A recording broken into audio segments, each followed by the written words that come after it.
Todd, yesterday it seemed like a bit of a switch on a Shedeur.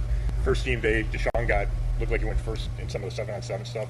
Well, he took one of the 7-on-7, and the day before Shedeur did. So we kind of switched it to get them at least one with the ones on the day they're not normally going with the ones. How do you feel like the guys came out of it? How do you think they processed it and were able to translate it on the field to prepare for this first day? He wasn't supposed to be here. Not this late in camp. Not still fighting for a job he already earned once. 9 months ago, Shedeur Sanders was a punchline. Fell to pick 144, 5th round. Cameras caught him staring at his phone for hours on draft day, waiting for a call that almost never came. Now he's standing in a Cleveland Browns training camp, competing for the same job he already proved he could hold down. And the man deciding his future just said something that changed everything. Cleveland doesn't do easy quarterback stories. 19 different starters in 10 years. 19. That's not a quarterback room. That's a revolving door with a scoreboard attached. So when Shedeur Sanders walked into this building, he wasn't just fighting for reps. He was fighting history. New head coach, new system, new season. And somehow, the same old question hanging over Lake Erie. Who is actually the quarterback of this team? Todd Monken doesn't hand out jobs. He's built his name on developing quarterbacks the hard way, through film, through detail, through discomfort. And this camp, he made it clear. Nobody walks in with the job already theirs. Not even the guy who finished last season looking like the answer. Here's the thing nobody wants to say out loud. Shedeur Sanders has never really gotten a clean runway. Draft night, analysts tore into his mechanics, his attitude, his father's shadow. Then he sat behind 2 other quarterbacks to start his rookie year. Then when he finally got his shot in the final 7 games, some still weren't convinced. Social media split down the middle. Half the league's fan base wanted to crown him. The other half wanted to remind everyone he's still a 5th-round pick who hasn't won anything yet. And that tension didn't disappear this offseason. It multiplied, because now Deshaun Watson is back, a former number 1 overall pick, a 3-time Pro Bowler, a quarterback who missed all of last season recovering from a re-ruptured Achilles, and who, by nearly every account, wants his job back. This is where the story gets uncomfortable, because on paper, Watson's resume dwarfs Sanders, but football isn't played on paper. It's played in July heat, in padded practices, in the small moments nobody's watching close enough to notice, until somebody official does. And that's exactly what happened. Former NFL safety-turned-analyst Tyvis Powell didn't wait for training camp hype reels to make his read. He went public, and he didn't hedge. Powell said the pieces around Sanders make sense for Cleveland's future, not just this season, long-term. A young quarterback, a rebuilding roster, a coaching staff willing to develop rather than just plug in a name. It wasn't a wild take, it was a warning shot, a signal that people inside football, not just fans yelling online, were starting to see something real in how Sanders fit this organization's timeline. But timelines don't always match urgency, and Todd Monken has a team to win with right now. If you've been following this quarterback battle every single week, you already know this story isn't finished. Hit subscribe, because we're going to be right here the moment Monken makes it official. This is the kind of storyline that changes week to week, sometimes practice to practice, and you don't want to miss the moment it breaks. Fine, this will help. The only thing that'll go in, like I said, will be situational football. A few variations of what we do, but we get a chance to kind of repeat the concepts that we've been working on earlier. So we just got to continue on both sides of the ball to do the simple things better. It's really that simple. In that inside zone run drill, quarterback's just handing off. Is he doing other things? Ask anyone in that building what separates Sanders, and it's never really about arm talent. It's about how calm he stays when everything around him is loud. He talks about it like it's simple. Get the ball out, trust the work. Don't flinch. That composure has a cost, though. Calm can look like complacency to people who don't understand it. And in a market like Cleveland, where every practice rep gets dissected, composure alone doesn't silence critics. Monkin made that part clear, too. He didn't just want poise, he wanted precision. Faster decisions, cleaner operation at the line, less hesitation before the snap. It wasn't criticism for the sake of criticism. It was a challenge, the kind you only give a player you think can actually clear the bar. And that's the part people miss when they only read the headline. A coach doesn't spend real time correcting a backup he's already given up on. He spends that time on the guy he thinks can still win the job. Go back to those final 7 starts last season. Over 100 completions, 1,400 yards, 7 touchdowns thrown behind a patchwork line, with a franchise still figuring out who it wanted to be. It wasn't perfect. There were the ugly sacks, the plays where the pocket collapsed too fast for anyone to survive. But there were also flashes, real ones, where you could see a quarterback processing the game faster than his experience should have allowed. That tape is exactly why this camp battle exists in the first place. If he'd been forgettable, there'd be no debate. Watson would already have the job. Instead, Cleveland has a genuine decision on its hands, and that decision is eating fans alive. Every padded practice becomes a referendum. Every 7-on-7 rep gets broken down frame by frame online. When beat reporters mentioned that reps were being rotated, Sanders getting first-team snaps one day, Watson the next, it set off a wave of speculation. Is it truly random rotation? Is Monkin sending a message? Fans dissected practice snap counts like they were reading tea leaves, because in the absence of an announcement, speculation is the only currency anyone has. That's the reality of a quarterback battle with no set finish line yet. Every rep becomes a headline. Every headline becomes a debate. Every debate becomes another reason fans can't look away. And in a league where quarterback jobs get decided in silence more often than in press conferences, that silence itself becomes the story. Then Monkin gave everyone the actual roadmap. Both quarterbacks would start, one game each, across the Browns' first 2 preseason contests, Chicago first, then a joint practice and game against Buffalo, and then the one that actually matters, New England, in the 3rd and final preseason game.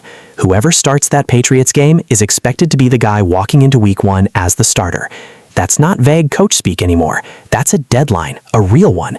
And for a fan base that's watched 19 different quarterbacks cycle through this franchise in a decade, a deadline feels almost unfamiliar, like finally being told when the wait actually ends. The way that the rotation has ended up over these past few days, it seems like, and maybe I'm wrong about this, that Shedeur is ending up with more padded practices, and Deshaun is... It might be. That might be true. Not on purpose. Okay, so it was just every other day. Okay, so there's no... No, it really wasn't that way. The way it turned out, now that you say it, is today is not, and tomorrow will be. So it's just the way it worked out in terms of... Look at how this camp has actually unfolded day to day, and you start to understand why nobody in that building is treating this like a formality. Reporters watching practice have noticed the reps genuinely alternating. One day, Sanders working with the starters in the 7-on-7 period, the next day, Watson getting that role instead. Some read that as pure scheduling, a coach trying to be fair and give both quarterbacks equal exposure before he has to make a real decision. Others read it as something closer to a message, a coach refusing to tip his hand publicly, no matter how much pressure builds around him to just name a starter and be done with it. Either way, it tells you something about how seriously Monkin is treating this. He didn't inherit a team with the luxury of getting the quarterback decision wrong. Cleveland has burned through enough draft capital and enough coaching staffs chasing stability at that position that another miss could set the franchise back years. So instead of rushing to a verdict, he built a runway, a long one, padded practices, joint sessions against outside competition, 3 actual preseason games where the situation isn't scripted and the pressure is real. He wants answers that hold up against something more honest than a training camp scrimmage against your own teammates. That approach cuts both ways, though. It's smart roster building, but it also means every single day becomes a data point that outsiders try to overinterpret. A good practice from Sanders gets treated like he's locked up the job. A rough one gets treated like the front office is already regretting giving him the chance. Neither reaction is usually accurate, but in a media environment built on hot takes and instant reaction, nuance rarely survives the trip from practice field to headline. Think about what that means for both players. For Watson, it means every rep between now and August 27th has to answer a question his body has already been asking for over a year. Is the explosiveness back? Is the trust in his own leg back? Coaches can say the right things about a returning veteran, but the practice field doesn't care about resumes. It only cares about what happens on that specific snap. For Sanders, it means the clock he's been racing since draft night hasn't stopped. He doesn't get the luxury of a slow developmental runway that some rookies get when a team is rebuilding around them. He has to be ready now against one of the most talented downhill runners on the roster, distracting defenses in the backfield, against a line still figuring out its identity, against a locker room that's watched enough disappointment to be cautiously waiting rather than automatically believing. There's also the locker room piece of this that doesn't always make it into the analysis. Teammates talk about competitions like this carefully in public because nobody wants to be the guy who picked a side before the coaching staff made a call. But privately, players notice things. They notice who commands the huddle without hesitation. They notice who stays even-keeled after a bad rep instead of letting frustration bleed into the next play. They notice who shows up early and stays late without being told to. Those details don't show up in a stat line, but they shape how a locker room responds to whoever eventually gets handed the job in September. Sanders has talked about approaching this competition the same way he's approached everything since draft night, treating doubt as background noise instead of something to argue with. He's not out here giving fiery interviews about proving people wrong. He's not subtweeting critics or leaning into the narrative that he's been disrespected. If anything, that calm has become part of the story itself. A quarterback who seems almost immune to the noise surrounding him, which either means he's built different or means he's better than most at hiding what it actually costs him to stay that composed under this much scrutiny. Explain a little bit more how you can have up to 10 different cadences. It's actually very simple, right? Like, you can go on the quick, the long, the first color, the second color, 1, 2, double cadence on 2. I haven't even finished on that. That's 8. Sometimes it's hard to tell just how successful the running plays are when you're working on them because you're not tackling live. Did he break a tackle or break free or whatever? Just what have you... Watson, for his part, is navigating something completely different. He's not fighting for a chance. He's fighting to prove a body that betrayed him twice isn't done yet. That's a heavier kind of pressure in some ways, because it's not about potential. It's about whether the player he used to be still exists inside the player standing on that practice field right now. Every throw carries a little bit of that question with it, whether anyone in the building says it out loud or not. And that's really the emotional core of this whole camp. Nobody in that building is guaranteed anything. Not the coach who inherited this mess and has to be right about his quarterback decision in year 1. Not the veteran trying to prove his body can still do what it used to. Not the second-year player trying to turn 7 flashes of good football into a full season of trust. So where does this leave Shedeur Sanders? Still fighting. Still adjusting the small things Monkin flagged. The tempo, the cleanliness at the line, the operational detail that separates a promising fill-in from a true franchise quarterback. Nobody's handing him anything. Nobody ever has. But the foundation is there.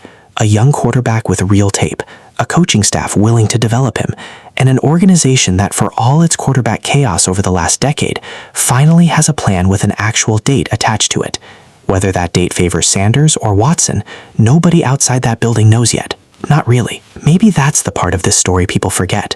Shedeur Sanders has already been counted out once, on a draft night that humiliated him in real time, in front of cameras that wouldn't stop rolling, in front of a room full of people expecting to hear his name called in the first round, and instead watching him wait, and wait, and wait some more.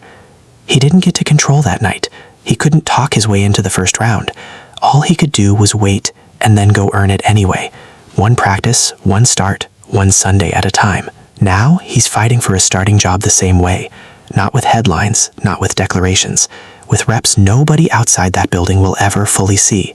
The early mornings in the film room, the extra throws after practice when the cameras have already packed up, the small technical corrections a coach only bothers making when he still believes there's a starter in front of him. There's a version of this story where Cleveland hands the job to Watson because of everything he's already proven, a career most young quarterbacks would trade anything for.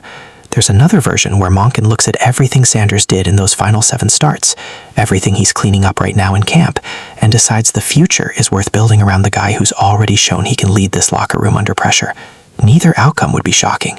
That's exactly what makes this battle worth watching. There's also a version of this that has nothing to do with a clean binary choice at all. Some front offices, when a competition stays this close this deep into camp, end up leaning on more than just practice tape. They look at what a decision does to the rest of the roster's confidence heading into week 1. They look at what it means for a locker room to watch a returning veteran get passed over after fighting back from a serious injury, versus what it means to tell a young quarterback who outperformed expectations that he still isn't the guy. Both conversations carry weight inside that building that never becomes public. The install is complete. Do you feel like you will be able to utilize the full scope of your offense even early on in the season? Oh, yeah. I mean, people make too much of that. Like, we only have 70% of your offense. I mean, really? I mean, when we go to Jacksonville, we'll have what we want to run. I mean, for God's sakes, I mean, we had the off-season in fall camp. I mean, I think that's just an excuse when you don't have success. Good. Thank you. All right. That's part of why Monkin built in the joint practice against Buffalo before the real evaluation window even opens. Practicing against a completely different opponent, different looks, different pressure, strips away some of the familiarity that can make training camp reps feel almost too comfortable. It's one thing to read your own defense that's seen your tendencies for weeks. It's another to walk into a joint session against a team that's studied absolutely nothing about you and still process the game fast enough to make it look easy.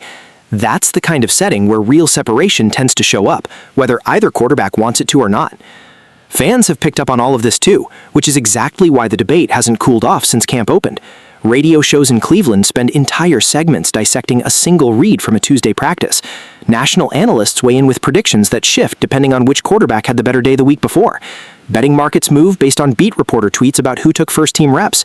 It's become less of a football story and more of a running storyline that the entire league is tracking, because everybody knows how much is riding on Cleveland finally getting this position right.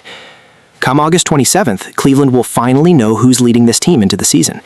Until then, Shedeur Sanders is doing what he's always done when the world isn't sure about him. He's just working. Not asking for sympathy, not campaigning in interviews, just putting in the reps, absorbing the coaching, and trusting that if he does the job right often enough, the decision will eventually take care of itself.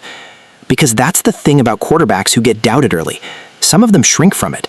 They start playing scared, trying to prove people wrong instead of just playing the game in front of them. And then there are the ones who use it as fuel without ever needing to talk about it out loud. Everything about how Shedeur Sanders has handled this offseason, staying steady through a QB competition that would rattle a lot of players, focusing on the specific things his coach asked him to fix instead of complaining about the situation, suggests he's the second kind. Whatever happens in that Patriots game, whatever Todd Monken decides when the roster gets cut down for Week 1, this much is already true. Shedeur Sanders showed up to a building that owed him nothing, took over a broken quarterback room in the middle of a lost season, and gave Cleveland football people actually wanted to watch again. That part of the story already happened. Nobody can take it back, no matter who wins the job in 3 weeks. The rest of it, the starting job, the long-term plan, the answer to a question this franchise has been asking for over a decade, that's still being written, one practice at a time, one rep at a time, exactly the way Shedeur Sanders has always done things. It's worth stepping back and remembering how rare this actually is in today's NFL.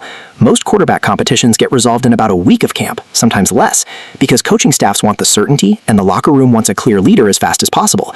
Cleveland is choosing the harder, slower path on purpose. That's either a sign of genuine uncertainty at the top, or a sign that Monkin simply refuses to let outside noise rush a decision that's going to define this franchise's next several seasons. Given everything he said publicly about wanting quarterbacks who operate clean and fast without needing to be babysat through it, it's probably a mix of both. What happens next is almost more interesting than what's already happened. The Chicago game will tell us who Monkin trusts enough to put out there first, though even that carries some ambiguity since both quarterbacks are guaranteed a start regardless of how camp goes. The Buffalo joint practice will tell us who handles adversity against a completely unfamiliar opponent. And the Patriots game, the one everybody circled, will tell us who Cleveland actually believes gives this team the best chance to win meaningful football games starting in September. Until that final piece falls into place, everything else is just noise dressed up as analysis, entertaining to argue about, impossible to fully resolve. That's exactly why this story has held the league's attention all camp long, and why it's not going away anytime soon.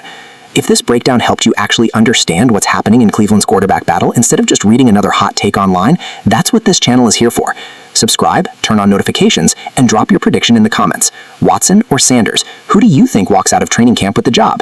We'll be back the moment Todd Monken makes it official.